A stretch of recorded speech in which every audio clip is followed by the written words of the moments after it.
poder compartilhar, em poder estar aqui compartilhando, discernindo com os irmãos mais uma porção da Bíblia, né? Para esse grupo de mulheres, homens, pais, sacerdotes, aqueles que vivem a cultura do reino dos céus. Na verdade, hoje, a Bíblia, o Evangelho, aquilo que nós temos como cultura,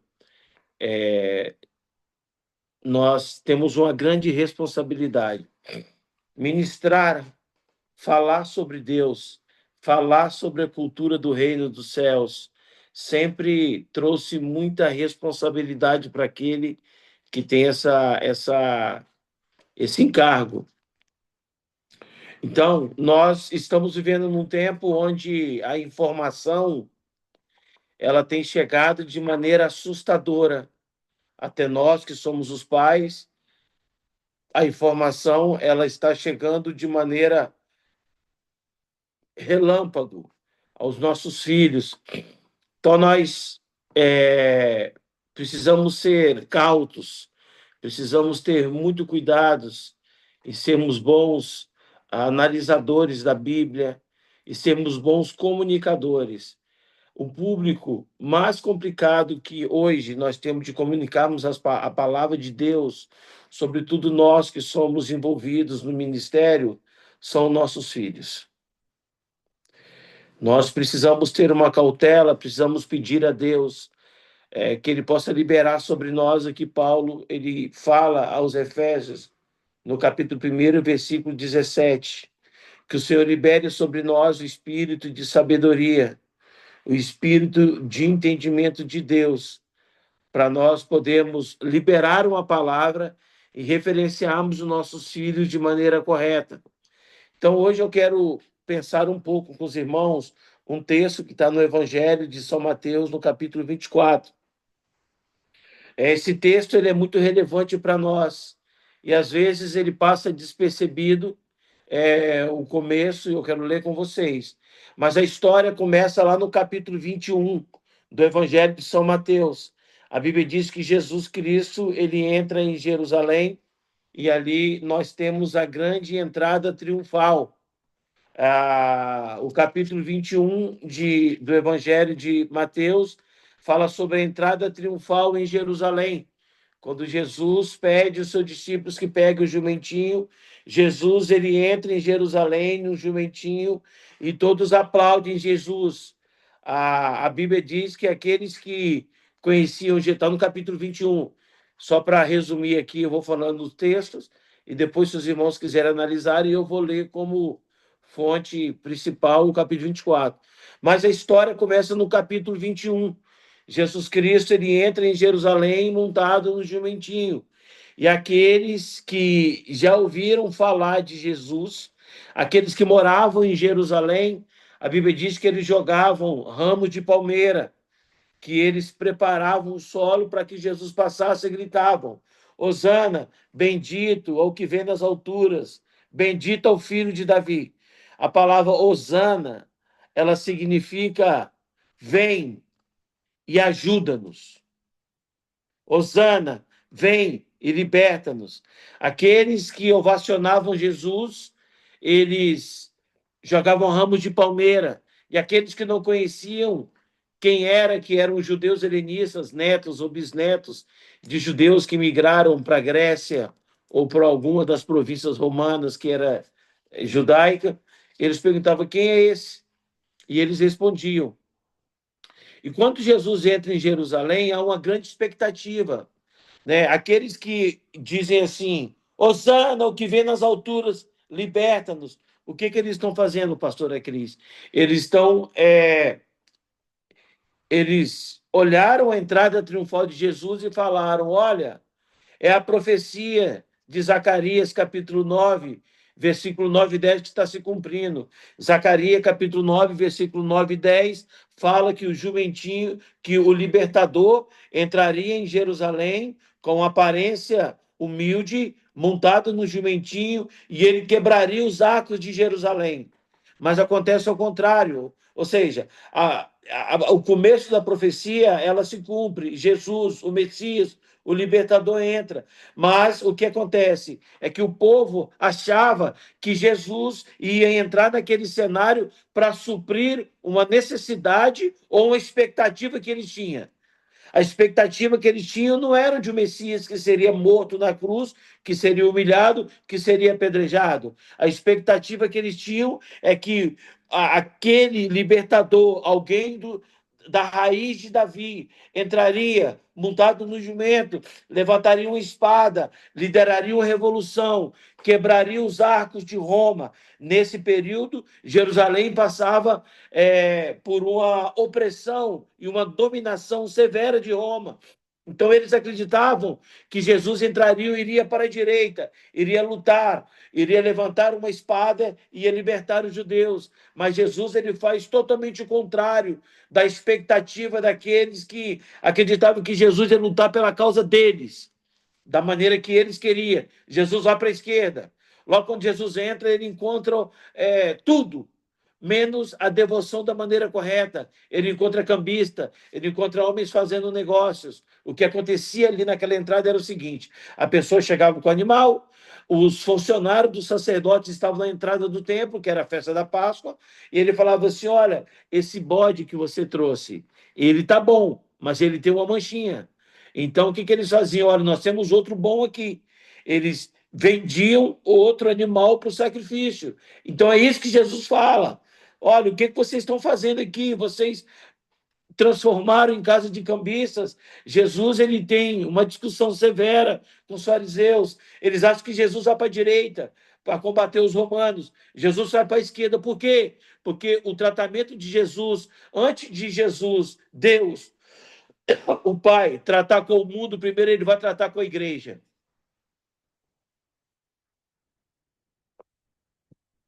Antes do pai dar antes de Deus dar destino para o filho, primeiro ele vai tratar com a permanência do pai. Então Jesus, em vez de tratar com os romanos, ele vai arrazoar, ele vai condenar. Jesus, ele tem uma discussão severa com os fariseus, com os epicureus, com os saduceus, com os sacerdotes. Então, depois que Jesus tem uma discussão, ele sai, a Bíblia diz que ele caminha, ele faz algumas curas, ele caminha, ele vai até Betânia. Em Betânia, Jesus ele descansa na casa de três amigos, Lázaro, Marta e Maria. Depois que Jesus sai da casa de Lázaro, Marta e Maria, Jesus volta para Jerusalém. E aí Jesus tem uma discussão brutal.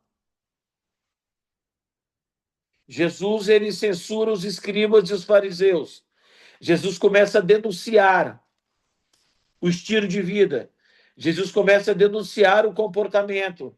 Jesus começa a denunciar as práticas religiosas daqueles que eram para estar referenciando o povo de Deus.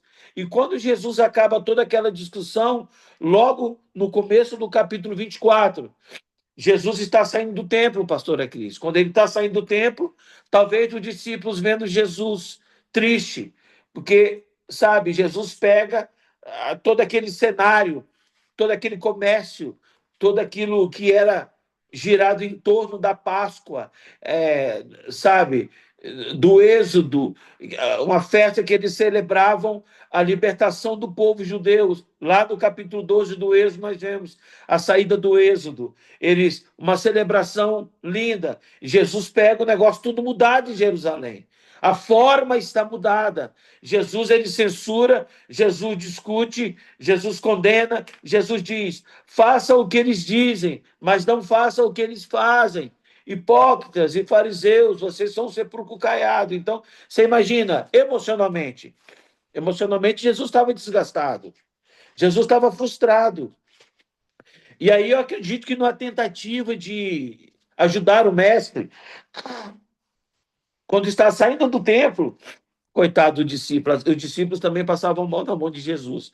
É... Tadinho. Então, eles veem toda aquela conversa, aquela discussão. Jesus em volta daqueles fariseus, ele combatendo, ele denunciando que, na verdade, esse ministério profético que Jesus exerceu, nós deveríamos exercer aqui. Um profeta, ele não está aqui para massagear o ego de ninguém, não. Um profeta, ele precisa ser boca de Deus e denunciar o pecado, ou seja, numa estrutura religiosa, ou seja, numa estrutura política. Então, Jesus, ele era diferente de muitos profetas que nós vemos hoje, profeta de ofício. Então, Jesus, depois daquela conversa desgastante, Jesus sai daquele cenário. E aí começa tudo no capítulo 24, versículo 21, diz assim: Tendo Jesus saindo do templo, ia se retirando, quando se aproximaram dele seus discípulos para lhe mostrar a construção do templo. Eu imagino Jesus saindo do templo, Pedro, botando a mão no ombro do mestre, falar: mestre, tudo bem, beleza, essa é uma parte, mas olha outra parte, olha que coisa bonita, olha esse templo, olha, é como Jesus falar assim: vocês não entenderam nada, vocês não entenderam nada. Como que olha o templo? Como que olha o esplendor do templo? Como que eu vou contemplar aquilo que esses homens que eu acabo de condenar construíram? Então, deixa eu explicar uma coisa para vocês. Aí diz assim no versículo 2: Ele, porém, lhes disse: Não vedes tudo isso? Em verdade vos digo que não ficará aqui pedra sobre pedra que não seja derribada. O Monte das Oliveiras no Monte das Oliveiras achava-se Jesus assentado quando se aproximaram dele discípulos em particular e lhe pediram: Dize-nos, quando sucederão essas coisas e que sinal haverá da tua vinda e da consumação dos séculos? Versículo 4. E ele lhes respondeu: Vedes que ninguém vos engane, porque virão muitos em meu nome, dizendo: Eu sou o Cristo, e enganarão a muitos.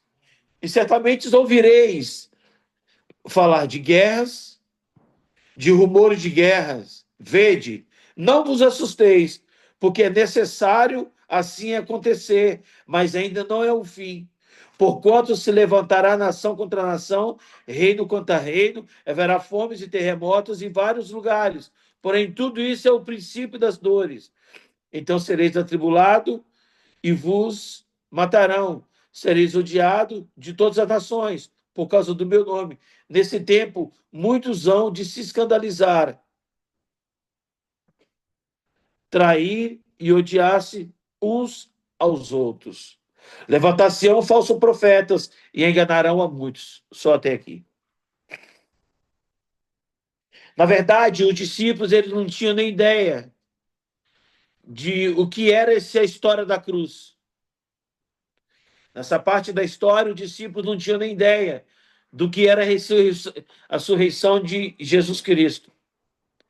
Quando Jesus libera essa palavra, nós sabemos que a Bíblia é temporal.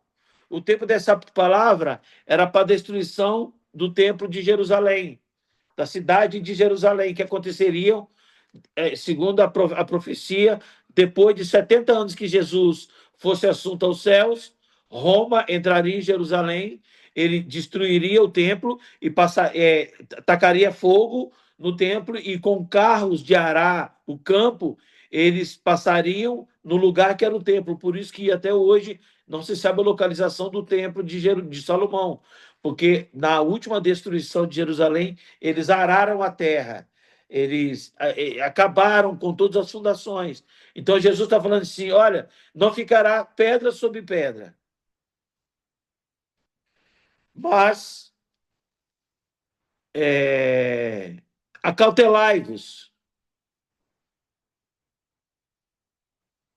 vede que ninguém vos engane, porque muitos virão em meu nome dizendo: esse é o Cristo. Logo, versículos depois, Jesus Cristo ele fala de alguns acontecimentos que seriam a antecipação que hoje nós entendemos lendo revelações de Apocalipse, Zacarias, Isaías e Daniel, a partir do capítulo 8, que se tratava da segunda volta de Jesus.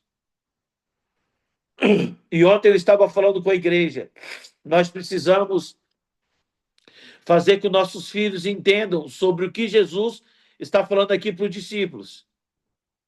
Porque nós, às vezes, nós queremos estar ligado ou estamos preocupados. Quem será o anticristo? Como que a bênção vai se manifestar? Quais são os modos operantes? Haverá guerras? Haverá rumor de guerra? Gente, desde o período de Jesus, vem acontecendo esses conflitos. Nós não podemos nos escandalizar com o que acontece hoje. Nós não podemos levar o pânico para a cabeça dos nossos filhos com guerras, com rumor de guerra, com tremor de terra. Para que a Bíblia se cumpra, os homens terão que enganar homens. Para que a Bíblia se cumpra, nação tem que levantar contra a nação. Para que a Bíblia se cumpra, haverá e haverá temor de terra. Para que a Bíblia se cumpra, tudo isso que está acontecendo hoje no mundo, na geopolítica, é preciso acontecer. Mas o que eu quero frisar aqui nesta manhã, e o que Jesus, a primeira palavra que Jesus usa com os discípulos é o seguinte: acautelai-vos, para que ninguém vos engane, porque nos últimos dias se levantará um espírito de engano. E aí que entra a chave, irmãos. Aí que entra a chave de ensinamento. Aí que entra a chave de comportamento. Porque, às vezes, a igreja, é o que eu penso. Me parece que a igreja de Cristo hoje, pastor Aquiles, é uma igreja de fases. É uma igreja de fases. É ciclo. Olha, existe um ciclo que esse método de igreja, ele funcionou na América, ele funcionou na Inglaterra.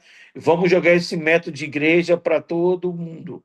Então, hoje, a internet, ela tem feito chefes de família, ela tem feito chefe de família copiarem modelo de família tradicional, e ela tem feito igrejas copiarem modelo de igreja tradicional. Mas a Bíblia nos ensina que a igreja de Cristo, ela precisa ser cristocêntrica. Ah, nós somos os guardiões da visão. Nós estamos perdendo os jovens nas igrejas porque nós queremos inventar e não guardamos a visão. Pensa bem, irmãos. Quando Jesus é assunto aos céus, os discípulos estão em Jerusalém, esses mesmos discípulos que ouviram essa palavra de Jesus e os que permaneceram, porque um traiu e outro se suicidou, foram esses homens que nos referenciaram. Então, olha o que Jesus fala assim com eles: acautelai-vos, para que ninguém vos engane. E às vezes nós queremos estar ligados que, olha, o anticristo ele está vindo dos Estados Unidos. Olha, a besta está se levantando aqui. Olha, o anticristo ele vai ser por isso. Tudo bem, é muito bom.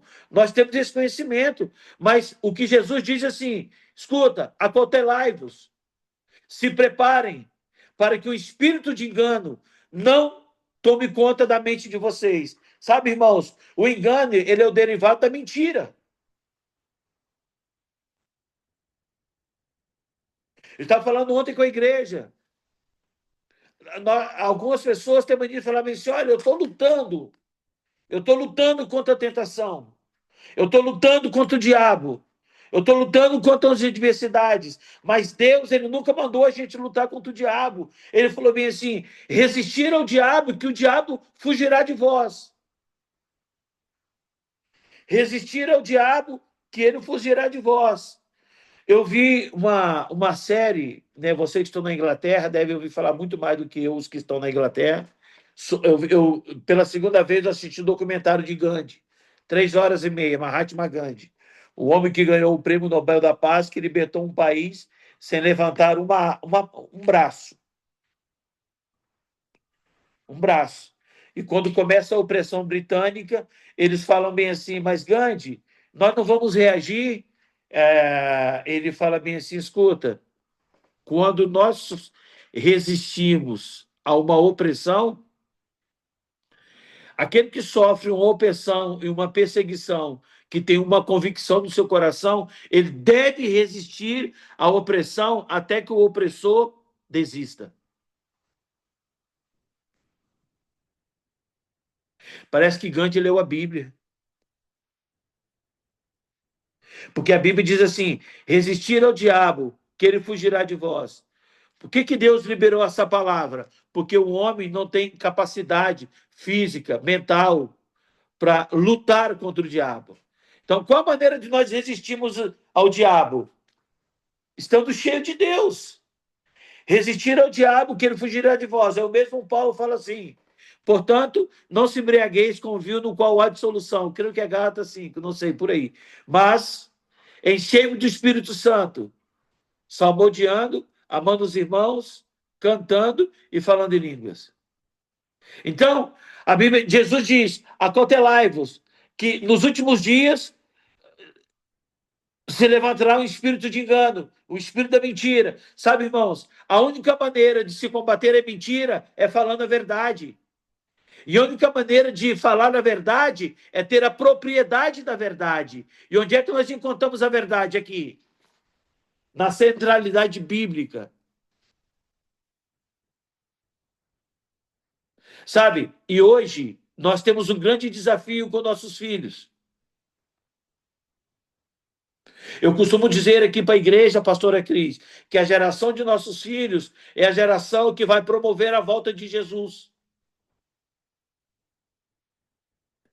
Talvez você, no seu dia a dia, na sua correria, você não tenha perguntado semanalmente como o seu filho está na escola, quais são os ataques que ele está sofrendo, qual o tipo de resistência que ele deve ter, quais são os tipos de tentações que está chegando até ele, como que ele tem se portado, como que está a mente dele. Irmãos, eu não sei seu filho, aí em Portugal, na Inglaterra, no Brasil, mas o meu filho estudou 4 anos numa escola de quase 800 alunos, onde eu sabia que só ele era evangélico.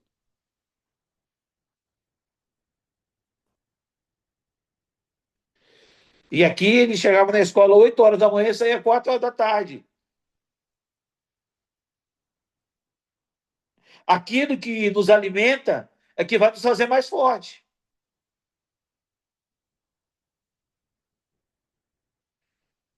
Aquilo que nos alimenta é que nos faz mais forte.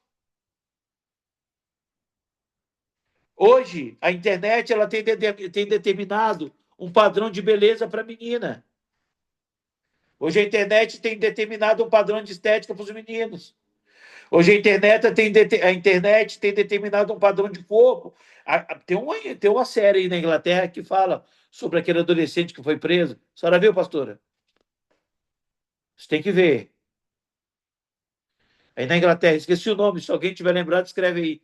Eu vi agora a série, esqueci, uma série interessantíssima. Um adolescente mata um adolescente na escola britânica. Então, parece um lugar de loucos, o instituto. Parece uma selva.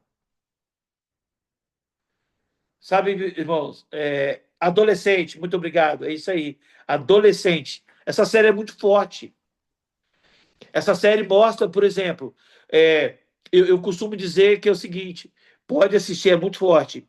O maior testemunho da vida do jovem que nasceu no Evangelho não é aquele que nasceu, foi para o mundo, se perverteu, veio e arrastou a multidão de jovens. O maior testemunho da vida de um filho que nasceu aos pés da cruz é aquele que nasceu aos pés da cruz e nunca se afastou dela. Mas, irmãos, você tem ideia do que é para os nossos filhos se manter firme na presença do Senhor hoje, dentro de uma escola na Europa? Irmãos, nós precisamos posicionar os nossos filhos para serem radicais. Nós precisamos posicionar os nossos filhos para saberem se portar diante da pressão, diante das adversidades. Nós estamos perdendo nossos filhos, por quê? Porque nós estamos pensando em métodos, estamos deixando de ensinar a verdade. E a verdade, a Bíblia, ela é a regra de fato para nossas vidas, não tem outro caminho. E às vezes eu tentava entrar na mente do meu filho Pedro. Falava, rapaz, imagina esse moleque, as pressões que esse moleque deve sofrer na escola, os ataques, sabe? A meninada, não sei aí, mas aqui na Espanha, com 13, 14 anos, quem não tem um princípio tem vida sexual ativa, irmãos. Você entendeu? Tem vida sexual ativa.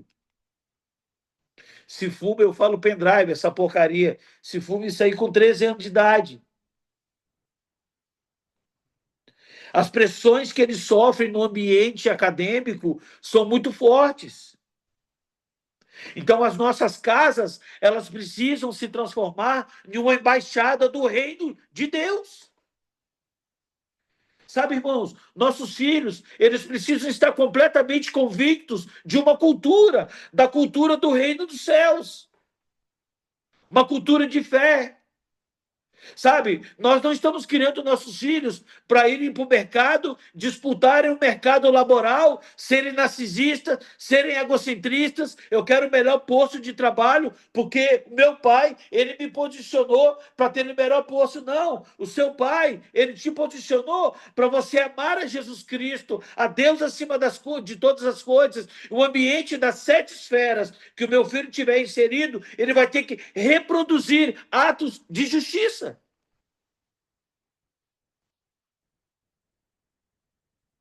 Sabe, irmãos, será que está fácil nós ensinarmos para os nossos filhos que é melhor dar do que receber?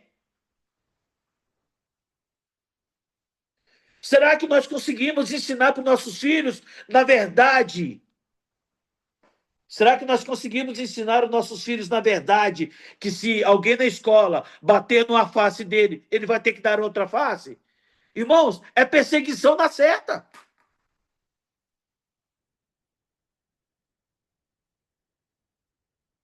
Aqui na Espanha cresceu muito o número de adolescentes que estão sendo internados em clínicas psiquiátricas com 13 anos de idade. Escutem, eu tenho um vizinho que ele é um policial aposentado e a filha tem 14 anos e está internado numa clínica psiquiátrica. Por quê? Porque aos 14 anos ela foi diagnosticada com um quadro gravíssimo de anorexia. 14 anos de idade, ela pesa 25 quilos, 28 quilos. Por quê? Porque as redes sociais mentiu para ela. Falou que o padrão de beleza de adolescente era aquela que era muito magra, a menina não comia. 13 anos de idade. Ela está internada no centro psiquiátrico porque os pais perderam o controle. Agora você imagina, nossos filhos, que nasceram no Evangelho, que nós ensinamos para eles o caminho da vida eterna, não desvio do inferno. Porque se a gente está ensinando ele a desviar do inferno, estamos errados. Porque eu falei ontem aqui na igreja, Davi descobriu no Salmo 51, quando ele escreve, quando ele é confrontado por Natan, que o pecado mudou a genética do homem. O homem que foi criado por Deus para ser puro, para ser eterno, ao pecar, o pecado muda a genética do homem. Tá lembrado? Olha aqui agora, com dor você vai parir. Então, o que Davi descobre? O pecado mudou a genética do homem. Eu nasci do jeito que eu sou. Os meus atos pecaminosos foram um efeito de uma causa. Qual a causa? Do primeiro Adão. Então, quando a sua filha era pequena e ela pegava escondido o seu batom e passava na boca, ninguém ensinou para ela. Você fala, meu Deus do céu, mas. Aí ia passar batom na boca. Quando a Cris chegava, a Karen corria para limpar a boca. Mas quem ensinou para ela que era errado? Porque o pecado nasceu conosco. Então, nós passamos a vida toda ensinando nossos filhos, deveríamos, a verdade. A mentira o mundo ensina. Ele vai saber o que é pecado, meus irmãos. Eu acho que nós deveríamos gastar mais tempo ensinando nossos filhos não a discernir quem vai ser o anticristo, mas onde é que está o espírito de mentira. Quais são as verdades e as afirmações que Deus tem para a vida dela.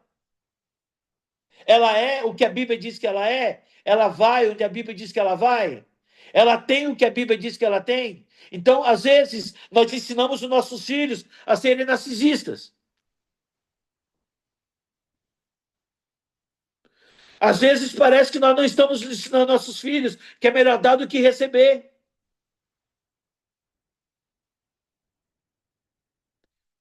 Que é melhor perdoar do que fechar o coração.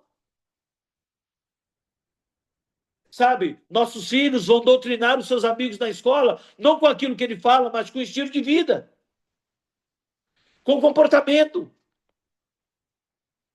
As nossas filhas vão conquistar o ambiente que elas estão em volta com uma doçura. A doçura de nossas filhas vai ser um comportamento radical. A pureza vai denunciar o pecado na vida daqueles que estão em volta deles. Mas como que está a mente deles? O que tem sido mais forte? O que tem batido mais forte na mente dos nossos filhos e tem preenchido o coração deles? A verdade ou a mentira? Porque é o seguinte, irmãos, nós vivemos numa geração pós-moderna. Geração pós-moderna. O modelo de igreja que nossos filhos criam na cabeça deles, às vezes você está achando que é o modelo de igreja, que você está ensinando para ele nada. Na verdade, ele está pegando o seu modelo de igreja, pode ser modelo de igreja da sua mãe, da internet, lá da igreja de Londres, modelo de igreja lá dos Estados Unidos, o modelo de igreja de Portugal. E aí, o que o jovem faz? Ele cria uma cosmovisão. Ó, a minha avó, ela criou a minha mãe no mesmo estilo da Idade Moderna. Por quê? Na Idade Moderna, o que regia o governo, a política, era a religião, era a igreja. Então, meu pai nunca foi evangélico, mas meu pai falava assim para mim, Cris, ó, você vai ser marido de uma mulher só. Você precisa respeitar pai e mãe. De onde é que veio isso? Da Bíblia. Então, nós somos criados desse modelo. Só que nossos filhos, pelo menos o meu, ele não conhece o telefone sem... Ele não conhece uma cabine de telefone. Meu filho ele não conhece o mundo sem internet. O que nós vamos fazer? Nós vamos abrir a nossa mente, passarmos a ser instrutores dos nossos filhos, ensinar a eles a manusearem a verdade. Ou vamos deixar os nossos filhos serem permeados pelo espírito da mentira. Irmãos, nossos filhos sofrem perseguição todos os dias com o telefone na mão. Todos os dias, nas escolas. Nós precisamos ensinar os nossos filhos o prazer de levar uma noiva para o altar sem tocar de maneira indigna dela. Qual é a recompensa? A vida eterna. Nós precisamos ensinar os nossos filhos a ter uma vida fundamentada, a ter um estilo de vida cristocêntrico. E o estilo de vida cristocêntrico, talvez, ele não se aplica para Salmos primeiro. Não se assentais na roda dos escarnecedores, está escrito lá. Mas a Bíblia diz que Jesus, ele era sacerdote. A Bíblia diz que Jesus, quando ele chegou em Jerusalém, no capítulo 21 do Evangelho de São Mateus, ele não foi lutar contra os romanos. Aqueles que, para que ele veio, rejeitaram. Para onde é que ele foi? Para as crianças e para as prostitutas. Como que nós não vamos nos assentar na roda dos escarnecedores?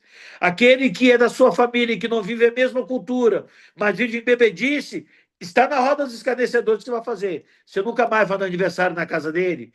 Ou você vai tomar vergonha na cara junto comigo? Vamos ler a Bíblia de verdade, vamos exercer 3 tipos de sacerdócio. Falei da outra vez: sacerdócio familiar, sacerdócio ministerial e o sacerdócio social. Irmãos, se você está na igreja, tem uma cultura bíblica, tem uma cultura de oração e não acha que você está preparado para posicionar o seu filho a exercer um sacerdócio social, não se contaminar com o pecado, não comer com os pratos contaminados do mundo. Quando ele estiver na esfera da sociedade, você precisa rever os seus valores. Falei outra vez, nós não doutrinamos os nossos filhos com aquilo que nós falamos, mas com o nosso estilo de vida.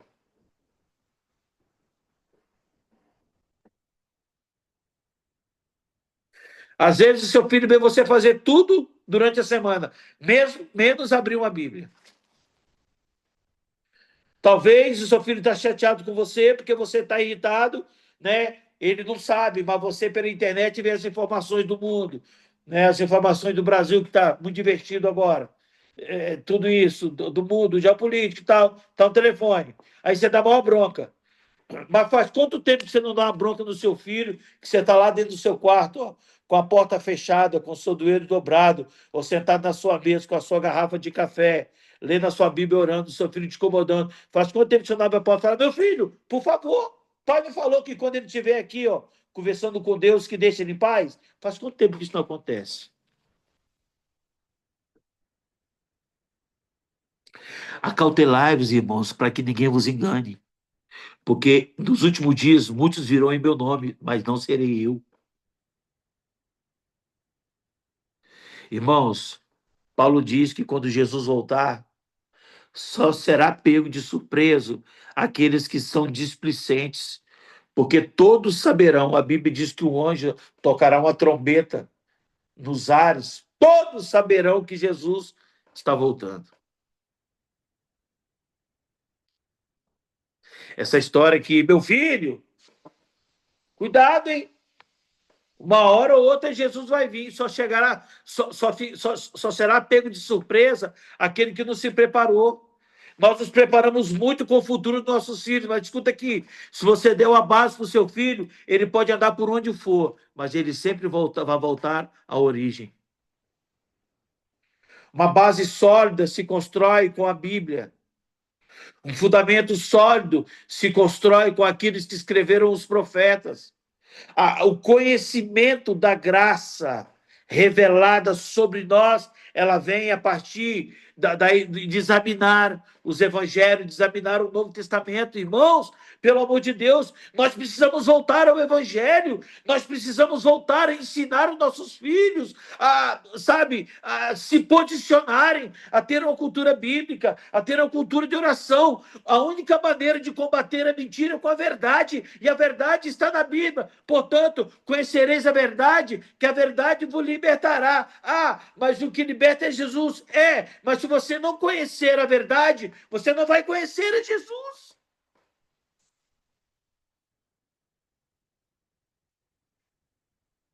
Sabe, irmão, já não podemos viver mais como aquele povo do capítulo 21. Eu tenho certeza que os filhos estavam do lado deles. Imagina, pastora Cris, a cena. O povo, na segunda-feira, Jesus entra.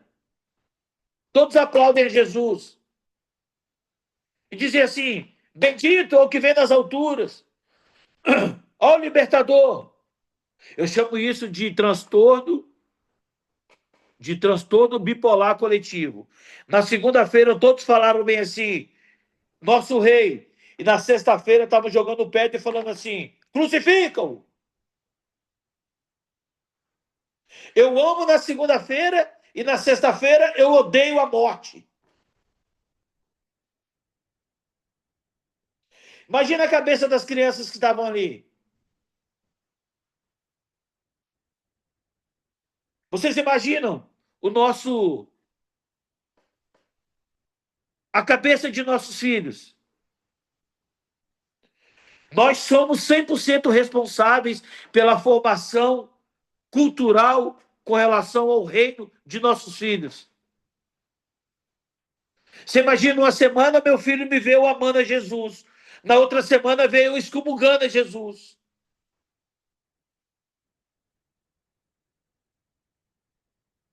Em uma semana, meu filho, quando as portas se abrem, ele me vê eu dando um passo de fé. Na outra semana, quando as portas começam a fechar, eu já não consigo ter a mesma movimentação. Aí o meu filho olha e fala, meu filho, pai, o que está acontecendo?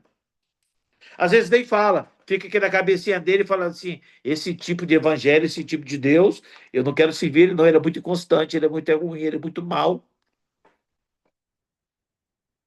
Irmãos, ou ensinamos a verdade ou deixamos os nossos filhos viver na mentira. Agora, sabe de uma coisa? Aquilo que alimenta nossos filhos é o que vai fazer eles fortes.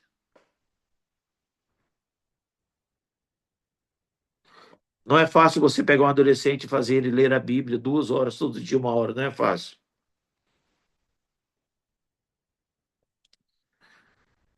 Mas a prática, a prática na vida do pai deve referenciar o filho. 1 hora, 1 hora, ele vai se tocar. E quando ele estiver lá no mundo, a base que ele recebeu dentro de casa vai sustentar ele. Ele vai ter as experiências dele. Tem muitos jovens que Deus permite que ele construa o próprio testemunho dele. Fala, olha, meu filho, minha filha, eu vou deixar você construir o seu próprio testemunho, mas existe fundamento na sua vida. Irmãos, existe um espírito de mentira que tem avassalado, que tem devorado a identidade, a sexualidade, a mente de nossos filhos. Sabe? E o diabo não vai bater na nossa porta e falar bem assim, deixa eu entrar. Irmãos, ele vai entrar com as duas solas do pé. Ele vai entrar com as duas solas do pé e ele vai. Porque o diabo ele não quer matar o filho de um crente, ele quer envergonhar. Ele quer minar as forças. Ele quer confundir a mente. Irmãos, aqui na Espanha hoje existe uma pesquisa, os jovens até 17 anos de idade, 77% não têm a sua identidade formada. Quer dizer que ele não sabe o que ele vai ser no futuro, profissionalmente. Quer dizer que ele não tem a sexualidade dele formada. 80% se diz ser agnóstico, acredita na força da natureza. E se nós despistarmos nossos filhos, essa cultura vai persuadi-los. Se a cultura do mundo é mais forte do que a cultura do reino dos céus, nós perderemos nossos filhos para o mundo. Por quê? Por falta de comportamento, por falta de posicionamento. Repito, às vezes o pai dá bronca no filho porque o filho não deixa ele estar ali no telefone vendo a notícia, mas não dá bronca no filho porque o filho toca no quarto. Por quê? Eu tenho gastado mais tempo com o meu aparelho do que com a Bíblia. Eu penso assim, eu fui ensinado assim, pastor, você pode ler a Bíblia no telefone? Pode, mas no telefone tem muita distração. Então, toda vez que meu filho me vê ler a Bíblia, ele me vê ler aqui, ó. Ele sabe, ele sabe, sabe. Então, nós queremos dar o telefone de última geração para os nossos filhos, mas não queremos dar uma Bíblia de estudo. Nós queremos que nossos filhos tenham os melhores postos no trabalho. Vá passando por cima dos povos. Meu filho, você tem que ser o primeiro, você tem que ser o número um, você tem que ganhar um bom salário, você tem que ter uma posição, sabe? Mas talvez eu nunca falei assim, meu filho, o objetivo de Deus é que você chegue no coração, é que você chegue no coração do seu chefe. Acabou meu tempo.